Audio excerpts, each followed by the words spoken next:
kembali lagi dengan podcast Anta Medika. Apa kabar semuanya? Semoga selalu sehat, selalu bahagia, dan selalu dalam lindungan Tuhan Yang Maha Kuasa. Amin. Amin. Pada kesempatan kali ini, saya Dr. Vista Permata Putri, dokter yang bertugas di Rumah Sakit Anta Medika, akan membawakan podcast yang bertemakan mengenal serangan jantung. Nah, pada kesempatan kali ini kita sudah ditemani oleh narasumber yang sangat luar biasa nih. Salah satu dokter spesialis jantung pembuluh darah yang bekerja di Rumah Sakit Anta Medika, yaitu Dr. Pandu Nur Cahyamurti, SPJP, FIHA. Selamat datang dok, apa kabar dok? Alhamdulillah, baik-baik Baik ya dok? Ya dok. Alhamdulillah. Nah, mungkin langsung saja ya dok ya ke pertanyaan yang pertama langsung. ya dok ya. Oke, jadi gini dok, Ya. di masyarakat awam kan banyak istilah-istilah penyakit jantung Betul, nih. Ada betul. gagal jantung, Betul. lemah jantung, henti jantung, serangan jantung, Ya. seperti itu ya dok ya. Nah, mungkin secara definisi serangan jantung itu apa sih dok? Apakah sama dengan penyakit-penyakit yang tadi disebutkan dok? Betul. Mungkin boleh dijelaskan ya dok ya? Ya, baik. Oke. Terima kasih. Assalamualaikum warahmatullahi wabarakatuh. Waalaikumsalam warahmatullahi Terima kasih atas wabarakatuh. waktunya. Ya, kita mungkin sekedar bincang-bincang saja dok ya. Iya dok. Bincang-bincang untuk menambah pengetahuan pada masyarakat lah kira-kira gitu ya. Jadi saya dokter jantung, jadi bidang saya jantung. Nah, tadi pertanyaannya itu pertanyaan yang umum dalam arti kata banyak masyarakat yang ingin mengetahui bagaimana serangan jantung dan lain sebagainya.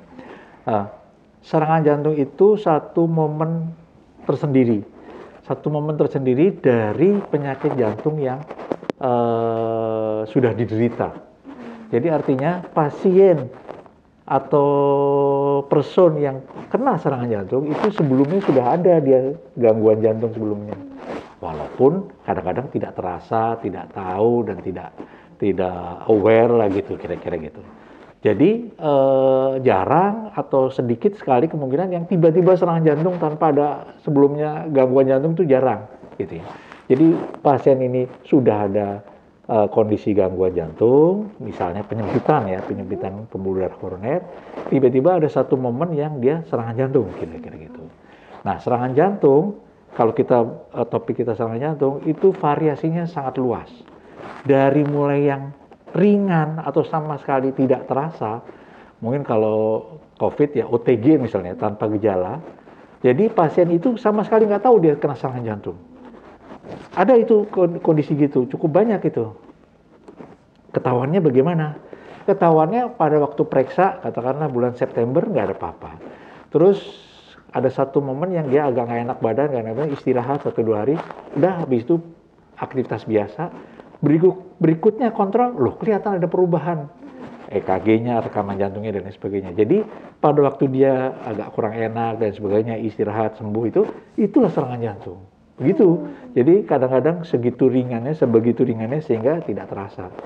Tapi di pihak lain ada yang serangan jantung yang berat. Sehingga pada waktu serangan jantung itu sampai katakanlah meninggal mendadak misalnya. Jadi variasinya luas ya. Itu yang kita mesti sedikit-sedikit tahu lah gitu ya. Secara awam itu ada dikenal istilahnya angin duduk. Angin duduk itu seperti orang masuk angin lah gitu ya. Sering-sering masuk angin dikerok enak. Padahal keroknya itu sebetulnya kurang begitu cocok atau kurang begitu bagus untuk serangan jantung. Kemudian yang dibilang serangan jantung itu sebetulnya penyempitan pembuluh darah koroner yang tiba-tiba memberat sehingga aliran darahnya terganggu, tersumbat dan lain sebagainya sehingga timbullah serangan jantung. Yang dibilang serangan jantung adalah adanya kerusakan jaringan. Jaringan apa? Jaringan otot jantung. Jadi ini ada sedikit fantom istilahnya mungkin ya. Ini jantung seperti begini, ya seperti gini. Kemudian ini secara garis besar itu semua pinggirnya itulah otot jantung. Yang pembuluh koroner ini yang di tengah, yang di depan ini. Nah, di situ ada gangguan penyempitan dan tiba-tiba menyumbat dan lain sebagainya sehingga aliran darahnya terganggu, kerusakan jaringan, itulah disebut serangan jantung. Gitu. Biasanya serangan jantung mendadak, tapi penyempitannya sudah lama. Kemudian kalau misalnya yang bisa kita lakukan adalah kita mencegah sebetulnya. Secara rumus umum, mencegah lebih baik daripada mengobati. Sehingga kalau bisa kita cegah kan begitu ya. Kemudian bagaimana cara cegahnya? Sebetulnya kalau dengan pengetahuan yang sekarang ya cukup banyak yang bisa dilakukan. Yang dibilang sakit jantung penyempitan itu kan sudah, seperti saya bilang, sudah berlangsung lama. Itu dikenal ada faktor-faktor yang berpengaruh, namanya faktor risiko. Ya, rasanya sih sudah banyak disebut-sebut ya, faktor risiko penyakit jantung koroner. Misalnya sakit gula, misalnya darah tinggi, misalnya apalagi misalnya kolesterol. Kemudian ada lagi merokok, ada lagi stres, ada lagi kurang olahraga, dan sebagainya. Itu semua makin banyak satu orang punya faktor risiko, makin besar kemungkinan terjadinya penyempitan koroner dan kemudian menjadi serangan jantung, kita kira gitu. Nah, kalau secara gampangnya, makin kita bisa cegah atau kita tangani faktor risiko tadi, ya makin bagus. Kira-kira gitu, kira-kira. Oke, tadi kita sudah dijelaskan ya oleh Dokter Pandu secara definisi dari serangan jantung itu sendiri. Jadi serangan jantung itu jadi sudah ada riwayat penyakit jantung sebelumnya ya dok. Betul, ya kira-kira gitu. Dan bisa saja asimptomatik ya dok ya pada saat terjadinya. Nah sekarang dok, kalau misalkan tanda dan gejala khasnya itu sendiri apa ya dok? Ya betul. Ini juga pertanyaan yang penting, yang bagus ya. Jadi karena tadi variasinya kondisinya itu sangat luas, dari mulai yang ringan tidak terasa sampai yang berat, kadang-kadang bisa terlewat itu tanda-tandanya itu ya, karena nggak ada keluhan dan lain sebagainya. Tensi naik sedikit, kolesterol naik sedikit, gula naik sedikit, nggak terasa oleh pasien ya. Sebetulnya itu yang menjadi alasan bahwa kita anjurkan pasien melakukan, atau pasien atau orang-orang umum lah, katakanlah masyarakat, melakukan pemeriksaan medical check up. Kalau lihat istilahnya medical check up itu harusnya sebelum ada keluhan. Jadi belum ada keluhan, belum apa, sudah periksa kan gitu. Kalau sudah ada keluhan bukan check up lagi namanya, udah berobat namanya kan gitu kan. Jadi dianjurkan medical check up. Medical check up berapa lama? Ya kalau bagus hasilnya setahun sekali pun cukup medical check up, ya kan? Kita katakanlah usia di atas 40 ya, mulai medical check up ya. 44 di medical check up diperiksa kolesterol, gula, kemudian asam urat dan lain sebagainya, tensi dan lain sebagainya bagus. Kita periksa setahun lagi, kan kira-kira gitu. Cuma kalau kita pada waktu medical check up, kelihatan gulanya agak naik, kolesterolnya agak naik, mungkin kita mesti makan obat atau apa dan cek 6 bulan, 4 bulan kira-kira gitu. Sampai stabil, bagus, baru kita setahun lagi kira-kira gitu. Betul dok. Nah untuk tanda dan gejala khasnya dok? Ya, tanda gejala khasnya biasanya dimulai dari pada waktu pasien aktivitas. Jadi kita sehari-hari itu variasinya dari ringan istirahat sampai aktivitas berat, atau katakanlah sampai rapat sampai malam atau apa, sampai olahraga berat dan sebagainya. Biasanya pada waktu aktivitas terasa kurang enak, terasa ini. Kalau kita sadar, aware gitu, ya kita istirahat gini-gini dan kita cek. Tapi kadang-kadang orang nggak sadar. Jadi aktivitas terasa nggak enak, tapi dia biarkan aja gitu. Ya makin lama makin berat.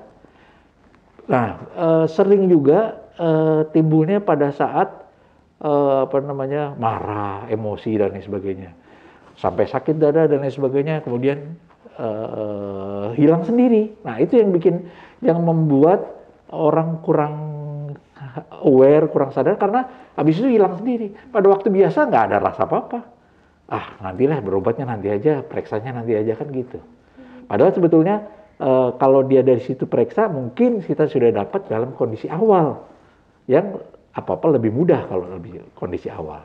Oke dok. Ya, kira-kira gitu.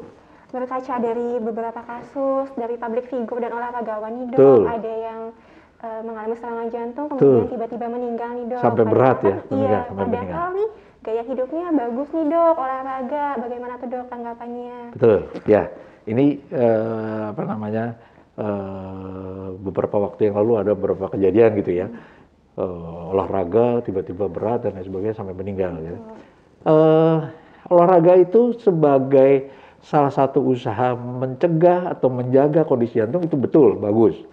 Tapi kembali lagi bahwa itu hanya salah satu faktor. Salah satu faktor dari penjagaan penyakit jantung secara keseluruhan. Jadi dia harus atau kita harus melakukan secara menyeluruh. Misalnya kondisi gulanya bagaimana, kondisi kolesterolnya gimana, merokok apa tidak dan lain sebagainya. Dan dilengkapi dengan olahraga. Akan kurang cukup kalau kita hanya olahraga saja, tidak menjaga yang lain. Misalnya masih ngerokok, mungkin gaya hidup selebriti misalnya masih ngerokok, masih minuman keras misalnya ya. Walaupun dia olahraga ya, dia hanya menjaga olahraganya saja. Tapi yang lain belum terjaga atau tidak terjaga gitu. Dan yang paling penting mungkin ya saya nggak bisa tahu kondisi yang meninggal mendadak ya, yang mendetail bagaimana, tapi mungkin tidak pernah check up. Ya, tidak pernah check up sehingga tidak tahu atau tidak sadar dan lain sebagainya.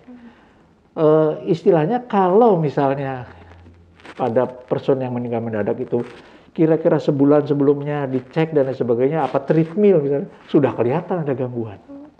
Nah, kalau kelihatan ada gangguan, kita bisa lakukan pengobatan, lakukan ini, sehingga akan beda lah itunya, perjalanannya kira-kira gitu.